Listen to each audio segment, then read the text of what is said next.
끝없이 나르면 가다울 그곳은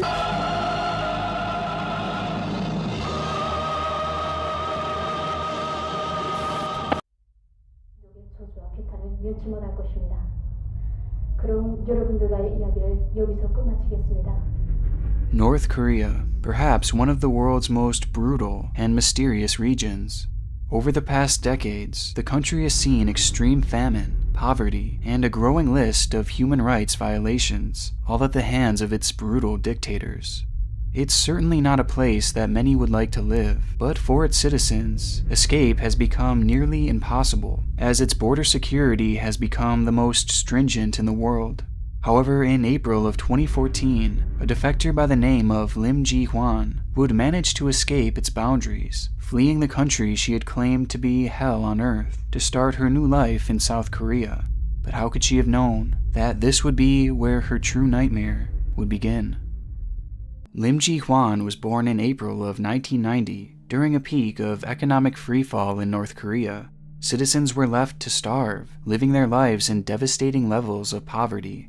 These conditions made Lim's childhood anything but ideal, as her and her family would often go days on end without eating. But as she would grow older, these experiences would prove to be far from the most traumatic that she would face, with many of her most mentally taxing moments having come from her time in North Korea's military.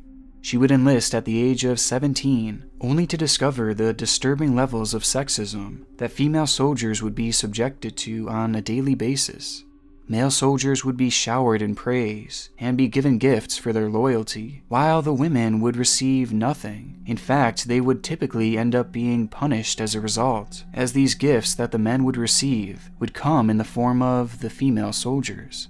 The men would be allowed to take their pick of women within the military that they could have for the night to do whatever they pleased with the women not being able to say no or resist. And those who would try would be left beaten and sometimes even killed. Having been just a teenager at the time, the effects of this more than toxic work environment would take a toll on Lim's mind, as she would begin to realize that she could no longer continue living under such circumstances, and she knew she had to escape. In mid-April of 2014, Lim would attempt to cross the North Korean border into China by paying a broker the little life savings that she had managed to collect, which back then was a common practice for those attempting to defect, but one that didn't always work. Some wouldn't have enough money to leave, and they would be turned back to North Korean officials, who would then send them to the most brutal labor camps imaginable, or if they were lucky, they would be given a quick public execution. Either way, it seems that in most cases, their lives would likely be over upon their capture. But as Lim would make her attempt, the stars had seemingly aligned, as she was able to cross the border safely, where days later she would arrive in South Korea, settling down in the country's capital city of Seoul. Now a free woman, her life was far from glamorous in the beginning, as she would work as a bartender to make ends meet, something she was supposedly quite good at, as she was known to have a charming personality and good looks, a combination that typically yields success in the field of bartending.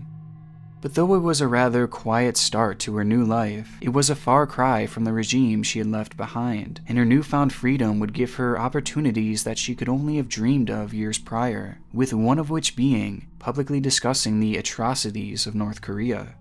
While living in the North, those who would criticize the way of life or the decisions made by officials would be viewed as traitors and enemies of the state, leading to incredibly harsh punishments, again involving labor and prison camps. But with Lim now in the South, she could openly share her traumatic experiences that she had been through, something that she would begin to do almost immediately through the use of social media, as she would frequently post to her blogs and other forums. On these accounts, she would expose to the world how disturbed the military system was there, and how the citizens of the country were literally starving to death. Given the constant propaganda and the lack of access to the region, there is many that isn't known about North Korea, so as Lim would share these stories, people would follow out of curiosity as to what life was really like over there. And quickly she would grow a following, to the point where she became a small internet celebrity in Seoul. But as her following grew, one thing would quickly become clear, that it wasn't just fans who had taken an interest in her. Lim's social media accounts were booming, but as soon as she began receiving this attention, she would be thrust into a massive scandal. Multiple articles would be released exposing Lim as a sex worker and a former cam girl, claiming that she had taken part in multiple pornography shoots while in China. A claim that would cause an instant stir, as South Korea is ultra-conservative when it comes to sex, and it's considered very shameful to do any type of work in that industry. And these articles appeared to be far from baseless, as they would even include photographs and videos that seemed to show Lim fully nude, performing these lewd acts. Almost as quickly as Lim would become a star, it would all be in jeopardy as fans turned their back to her out of shame. But the problem was, none of these articles were true.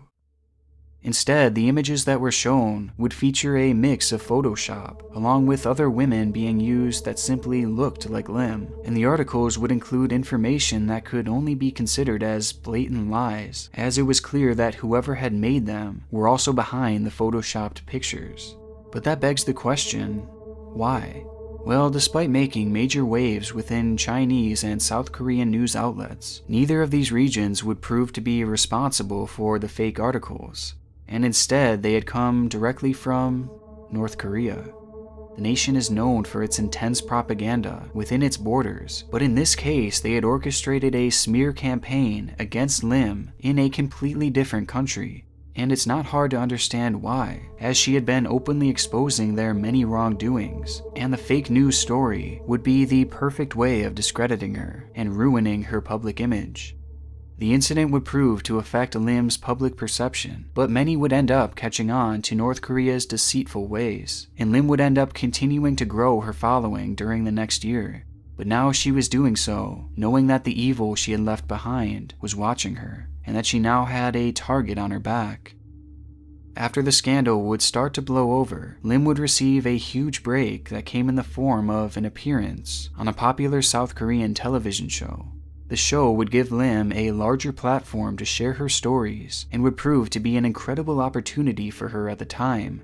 One appearance would quickly turn to 2 and then 3 as Lim became a fan favorite nearly instantly, to the point that she had become a regular on the show, once again using her charm and looks to win people over. It had seemed that Lim had found her purpose, as her love for life couldn't have been more obvious, something she would even mention on her birthday in April of 2017.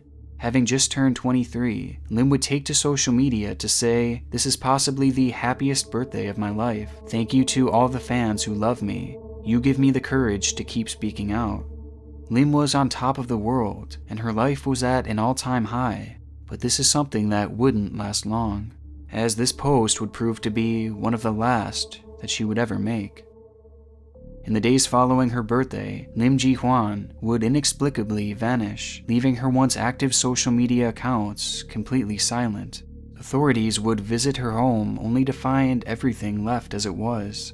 Lim had not taken her valuables, and her savings of over $20,000 were left untouched in her bank account, with there having been no activity since the last day she was seen. Wherever Lim had gone, she had left in a hurry, without taking so much as a change of clothes. Lim would not be heard from for days, which would roll over into weeks as speculation grew like wildfire.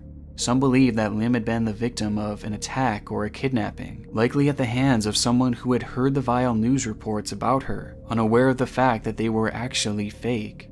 While others believed that somehow, some way, North Korea had managed to take her back, as it was already apparent that they were watching her and actively trying to silence her. But this all seemed just too far-fetched, as Seoul was a safe haven for defectors, and North Korea had no reach in the region, making this kidnapping practically impossible to pull off without detection. There was no easy answer to how or why she had vanished, but as the weeks became months, it was safe to assume the worst. That was until July of 2017, when the missing celebrity would suddenly reappear out of the blue, being shown on a place that many were used to seeing her: their screens. Lim would appear on a television interview that would be posted to YouTube, letting the world know that she was safe and that there was no need to worry about her. Only, there was something very wrong with the clip, as it didn't come from the regular show that people were used to seeing her on. In fact, in the clip, she wasn't even shown in South Korea at all, or even China for that matter. And instead, the interview was taking place in North Korea. In the video, Lim would explain that she had made the choice to go back to North Korea, a decision she made as a result of hating her life in South Korea. She claimed to have been lured into escaping her homeland at the promise of money and food.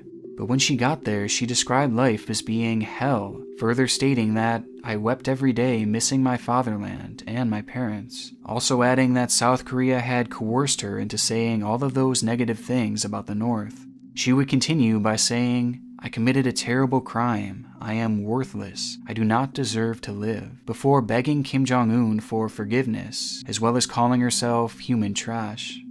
It was a shocking twist. Lim had been seemingly so happy, and in her short time in Seoul, she had managed to amass a good amount of money, along with thousands of adoring fans and supporters, as well as a good home.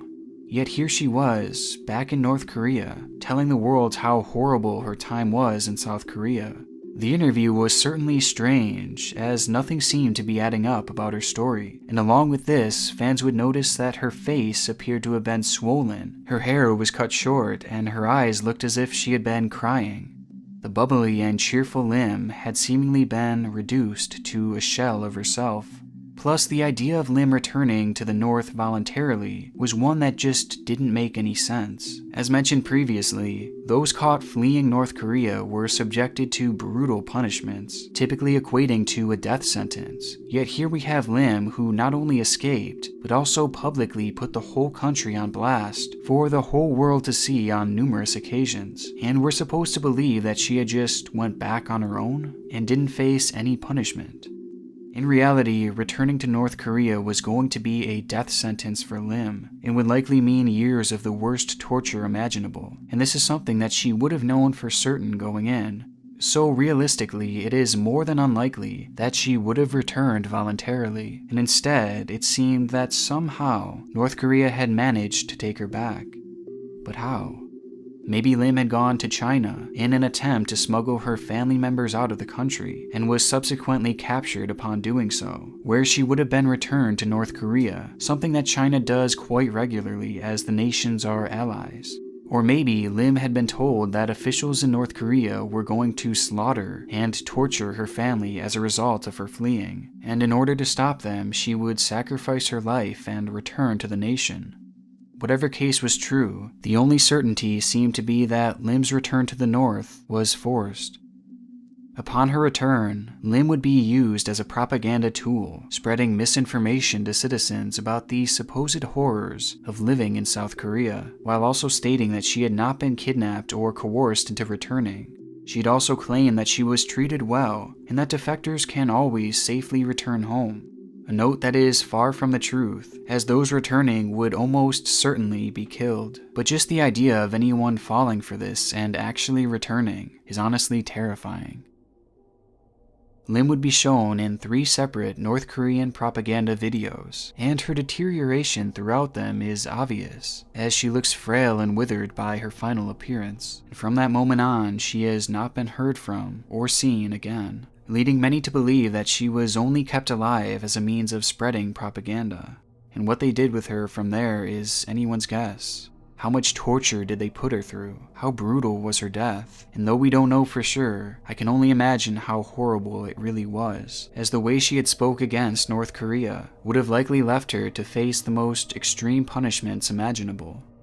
Lim's story is one that is heartbreaking, but sadly it's not unique. In recent years, it's been discovered that North Korea actually has a secret police force, whose sole purpose is kidnapping and returning defectors. And in just the month prior to Lim's disappearance, Kim Jong-un had actually ordered the group to ramp up their efforts, with Lim likely having been their first target.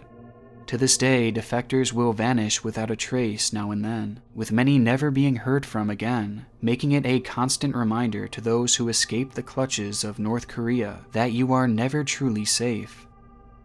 Lim Ji-hwan's life was filled with both pain and triumph. And it's the latter that she should be remembered by. The courage that it took to escape her country, and then to subsequently share her experiences with the world, knowing that it would put a target on her back, is unfathomable. And whatever it was that happened to her once she returned to North Korea, I just hope that it was quick, and that she's in a much better place now.